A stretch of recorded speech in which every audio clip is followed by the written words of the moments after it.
It's almost a perfect story. But off the stage, there was one part of her life that never really worked right. In 2001, Krauss's marriage ended quietly. Back then, the reason looked simple, even normal. Touring schedules, being far apart, two lives going different ways. For years, that story stayed the same. Fans thought they got what happened, and Krauss just let the story stay right there, not finished. But nobody questioned it until now. At 54, Krauss has finally talked about it. And what she said shows a truth way more complicated than anyone thought. So why is she telling the whole story now? And what really broke the marriage after everyone thought they already knew? Come along as we dive into all the surprising details. Alison Krauss's simple start in life. Alison. Maria Krauss was born in Decatur, Illinois, in a home full of rules, creativity, and wanting to learn. Her dad, Fred Krauss, came to the United States from Germany in 1952 when he was only 12, keeping his language even before he got a doctorate in psychology. He taught German while studying, then switched to real estate, and ended up owning some important properties, including the house called the American Football House in Urbana, a simple place that later got famous as the cover of American football's first album. Her mom, Louise Krauss, had German and Italian family, and was the daughter of artists. She worked as an illustrator, drawing for magazines and books, and brought that same creative feeling into their home. Fred and Louise met while going to the University of Illinois at Urbana-Champaign, and right from the start, learning and art felt normal every day. After a short time in Decatur after Alison was born, the family moved to Champaign, where she grew up with her big brother, Victor. Music wasn't pushed as her future in that house, but it was always around. Louise played banjo and acoustic guitar, so folk music was just in the background, easy and natural. At the same time, the radio played whatever was popular then, and young Alison took it all in.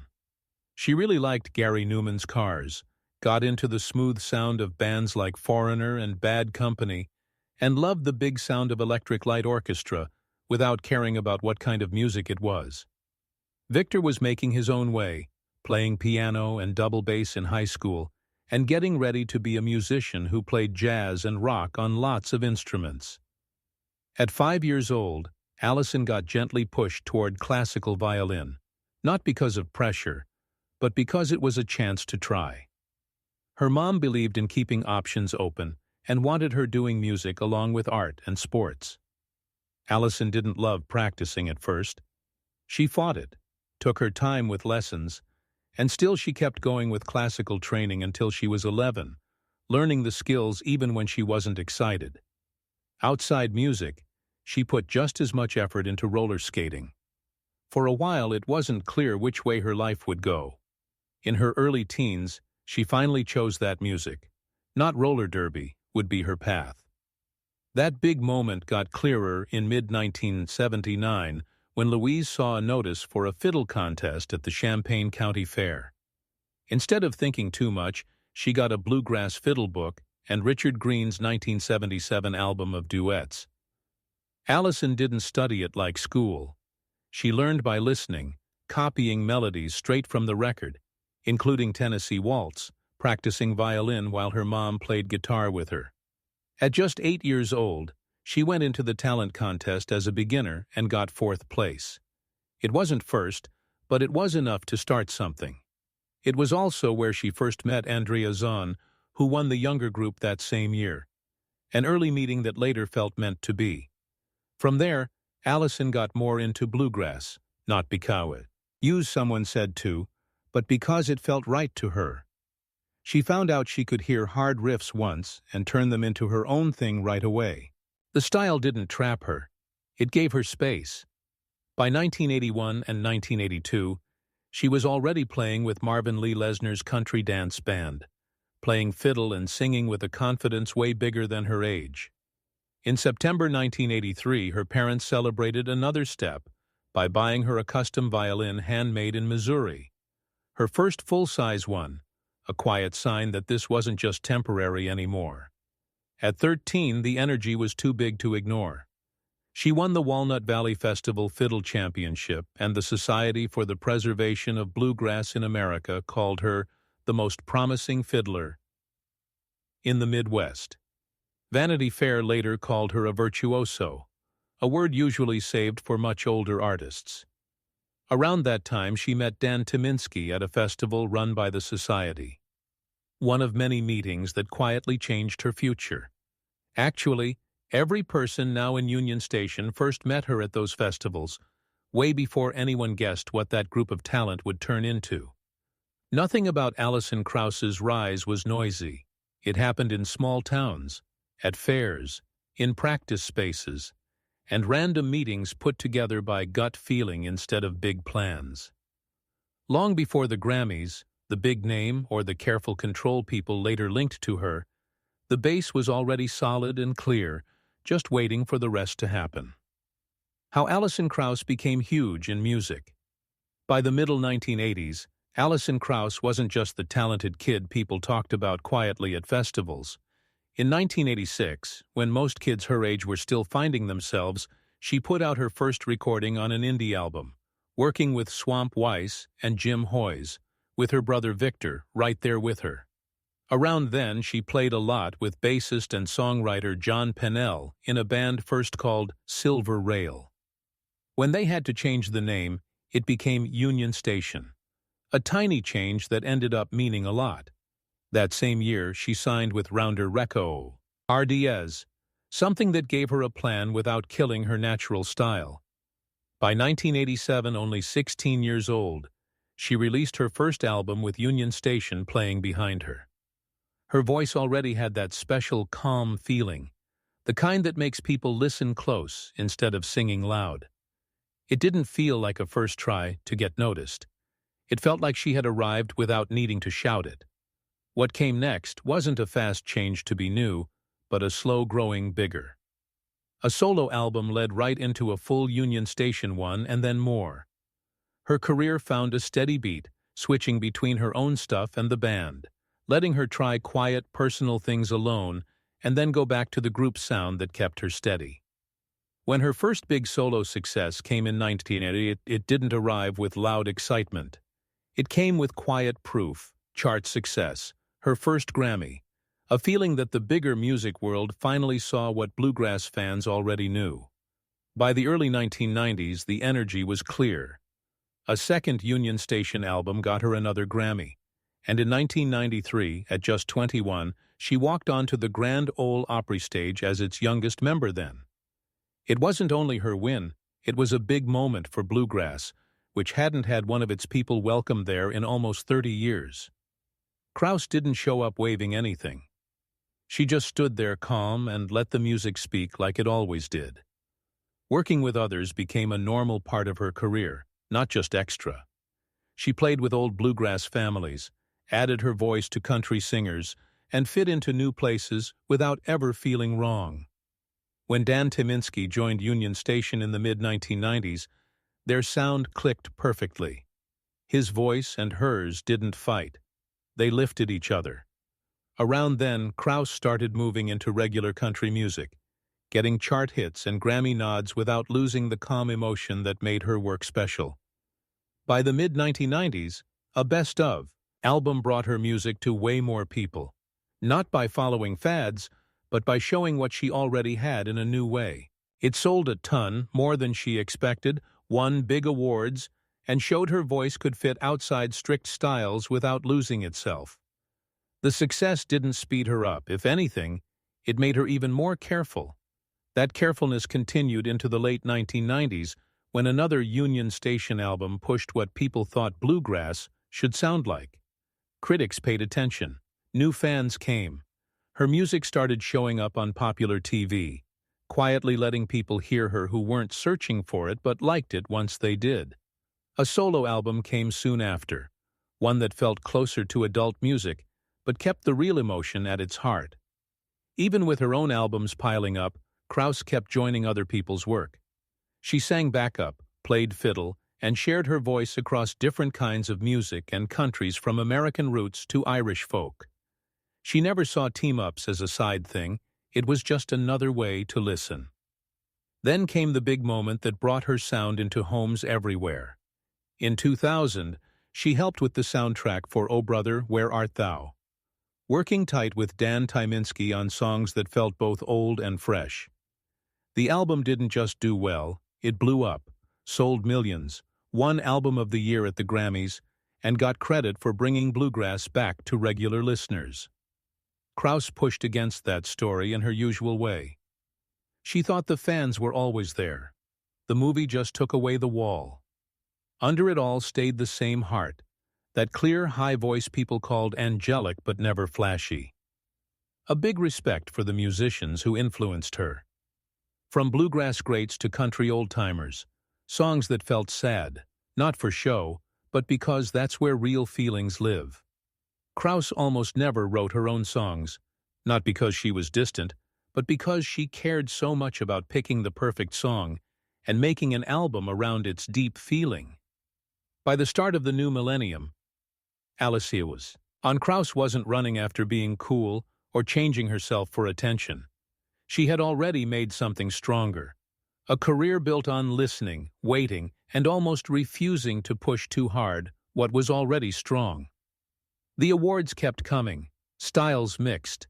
The voice stayed exactly the same. And through everything, control was still her thing. But in 2015, all of that almost stopped. When Alison Krauss lost her voice, the quiet fight that almost ended it all. For most people, Alison Krauss means her voice. Soft, high, almost no weight. The kind of sound that floats instead of pushing hard. That voice carried her through years of music, got her 27 Grammy Awards in just over 25 years, and made her one of the most awarded singers in American history. It always looked easy, always there, so it was a huge shock when it suddenly wasn't. When Windy City came out, it was different. It was her first solo album since the 1900s, and her first anything in a long time. The break wasn't from no ideas or no interest. It was much scarier. In the years before the album, Krauss was having real trouble with her voice. The doctor called it dysphonia, but living with it wasn't clean. Her throat would close up out of nowhere. Singing felt like pushing sound through a tiny straw. The more she pushed, the worse it got.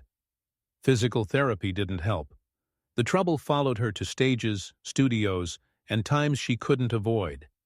In 2015, during a live show in Utah, it happened right there. She went to sing the first line, opened her mouth, and nothing came. No heads up, no do-over, just quiet. The kind that makes your stomach flip. The kind that feels out in the open and private at once. Someone else had to take over, and she stood there knowing how naked she felt. It wasn't her first health fight. She'd had bad migraines for years. But this was different. This hit the exact thing that made her who she was. And in the end, she decided it wasn't just her body. It was her mind, too. She started seeing it like a singer's block. Not no talent, but no clear feeling. She couldn't get into the real emotion where singing felt true. Every try felt fake, made up, and when she heard it back, she hated it. That gap made her throat close more, keeping the bad loop going. During the long, hard time recording Windy City, which started years before, she finally got a vocal coach. It didn't take long for him to spot the problem. She was too full, too distracted, carrying too many thoughts into the recording room. That stress showed as fake feeling, and her body reacted. A mind block turning into body trouble. That didn't fix it like magic, but it changed how she saw her voice. For Krauss, singing was never about tight control the usual way. It was about being right there, fully in the song's story. When that feeling was there, the pictures came easy. The performance just happened. When it wasn't, no pushing could pretend it. The harder she forced, the more it went away.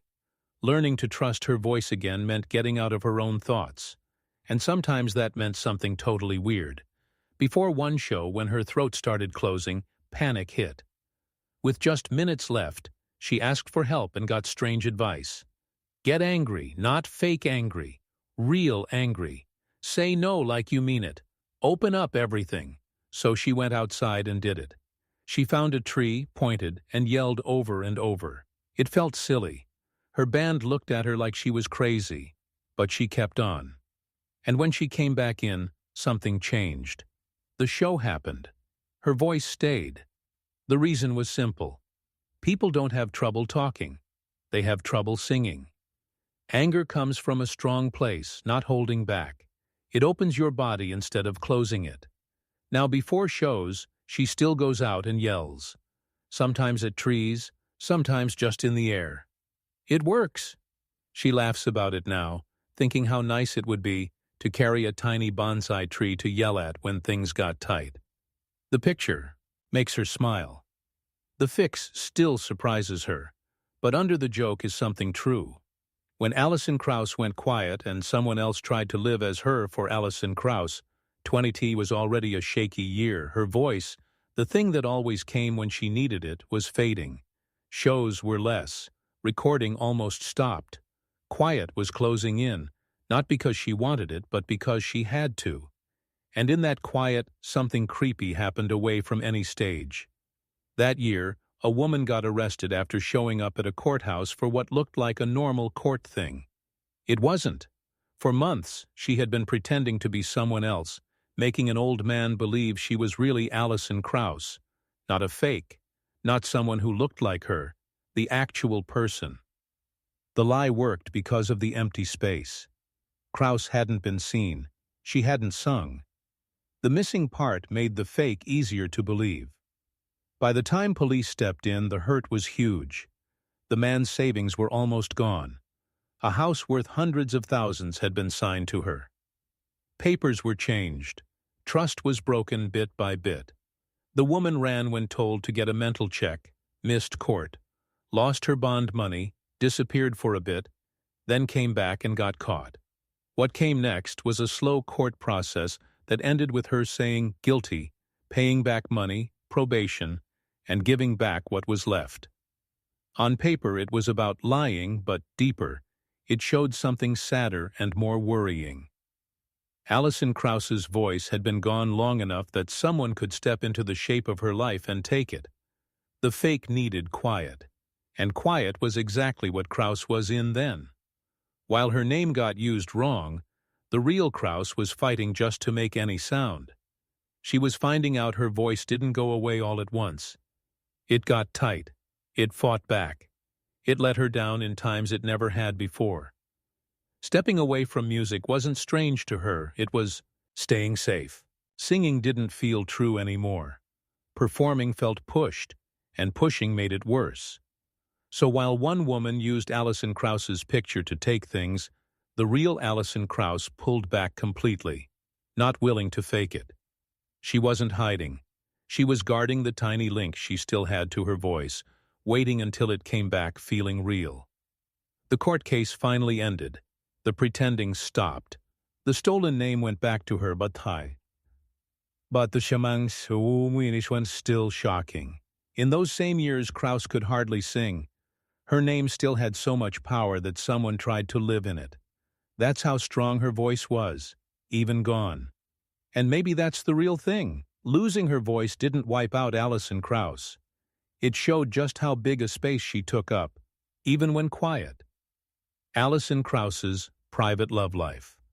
Alison Krauss has always kept her personal life the same way she does music, quiet, careful, and not letting fans too close. That habit was strong by 1996 when she met Pat Bergeson. What happened next didn't go slow or careful. It went fast.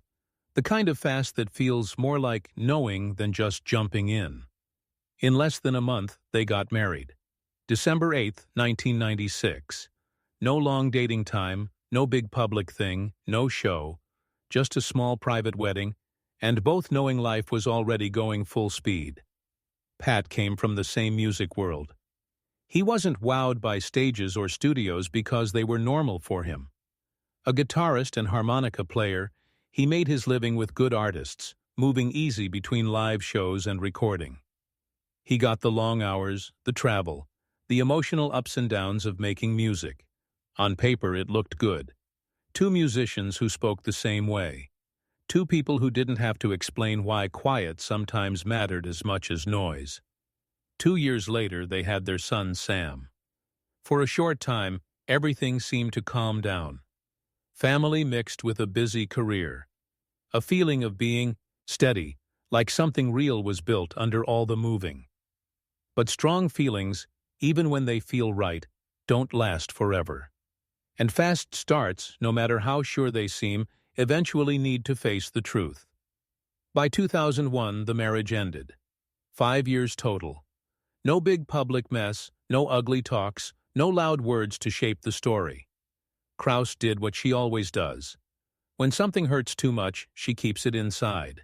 She got full custody of their son, and her focus went straight there. Family first, privacy most important. The marriage ending didn't turn into a story. It became something she kept close, carried without noise, and wouldn't let change how people saw her. After that, her dating stayed mostly hidden. She went out a little and quietly, including a short time with John Waite, but nothing lasted long enough to become big news. And that wasn't by accident. Krauss learned young how fast private things can turn public, and how hard that can be. Still, when someone stays away, people make up stories. Years later, when her name got tied to Robert Plant, questions turned to guesses right away. The difference alone was too good. Krauss was known for calm, quiet, exact feelings. Plant had years of rock stories, loudness, and a big past. When they made music together, it felt exciting, surprising, and real. The songs hit strong. Praise came fast, and so did the talk. Fans wanted to think the spark went past the studio. They wanted love that fit the music, something big enough to explain the energy, but the truth was much simpler. Their bond stayed only in the music. Respect for each other, shared questions, deep liking for what each other loved and learned from. Outside music, their lives didn't mix the way people thought. Krauss has always been the private one. She doesn't mix personal lines for fans to see. She doesn't fix every wrong idea or explain every rumor. Quiet for her isn't hiding. It's control. Plant, he says himself, lives bigger, shaped by a long public life. Their paths went side by side, not together. Different speeds, different wants. The team-up worked because those lines stayed clear. Still, the guesses kept going because Krauss didn't hurry to stop them. When she doesn't explain, people fill the empty spots. When she steps away, they make reasons. Quiet becomes a place to draw on. What people don't say much is how much her personal life already taught her that. The fast marriage, the quiet end, the choice to keep her son away from extra noise. Every bit taught the same thing. Not everything real needs sharing, and not every truth needs people watching. So while people looked for love to explain her distance, the real story was much more normal. Alison Krauss loved deep and fast. She ended it clean. She learned early how expensive it gets when private meets public wants, and she changed to fit. That pullback didn't come from being mysterious. It came from living it, from knowing exactly how much she could share without losing something important. Over time, that turned into a habit. Control became safety. Keeping things in became staying okay. And then quietly, that same habit started pushing inside. Years of careful feelings, years of not sharing too much, years of holding it all without letting go. The control that kept her personal life safe started shaping everything. Being present needs opening up. Singing needs being open, and open got harder when every feeling said, "Hold on." By the time bigger problems came, the pattern was set. Krauss didn't answer with mess or big talks. She answered the only way she knew, by going inside. At 54, Alison Krauss reveals why she divorced him. And it's bad. Alison Krauss has spent most of her life getting really owed at holding back. And nothing shows it more than how she dealt with her first marriage ending. When she divorced fellow musician Pat Bergeson in 2001, she didn't call it a big change or a sad love story. She hardly talked about it. Instead, she put it in the back of her life and turned attention to the only safe spots, her music and her son. The marriage went fast, almost too fast. After dating just a few weeks, they married in December 1997. Back then, it didn't feel crazy to her. It felt smart. Two musicians, two people who got long hours, travel, and emotional stress. There was comfort in knowing the same things. And when their son Sam was born in July 1999, it looked like the fast start went to a good place. But by 2001, it was done. No public reason, no complaining out loud. Krauss got full custody of Sam, and that became her main world right away. Whatever broke the marriage, she wouldn't let it break her child's safe feeling. From then on, being a mom wasn't just something she did. It was what held her steady. When she mentioned the divorce at all, it was quick, almost like nothing. In a 2002 interview, she made a dry joke about her Nashville house still having marks from the split, calling exes a normal problem in country music. The joke was light, almost brushing it off, but it meant something. It was the most she admitted the end left a mark. And years later, her thoughts changed again, this time about time, and what gets lost instead of blame. In a 2009 interview, she talked about seeing her son grow, about how there was a time his whole world was her. The way she said it wasn't big drama. It was soft and a little sad, a quiet knowing that those first years after the divorce went by too fast. What Krauss never did was say why the marriage ended. She never gave details, never showed anger, never acted like a hurt person or someone who beat it. That quiet wasn't running away. It was guarding her son, herself, and a truth she didn't think needed everyone to agree. Now, at 54, that quiet looks different, not like a secret, but like control. A choice to let time talk when words couldn't. Whatever went on in that marriage was big enough to finish it fast, clean, and forever. Big enough that she picked privacy over letting it all out, steady over big show. And when you look back that way, it gets clearer. Alison Krauss didn't divorce Pat because of big fights. She divorced him because something basic wasn't right. And once she saw that, she didn't stay. She went on and never turned around. What do you think about Alison Krauss's songs? Let us know in the comments below. Don't forget to like, share, and subscribe. Also, click the next video shown on your screen. You will enjoy it.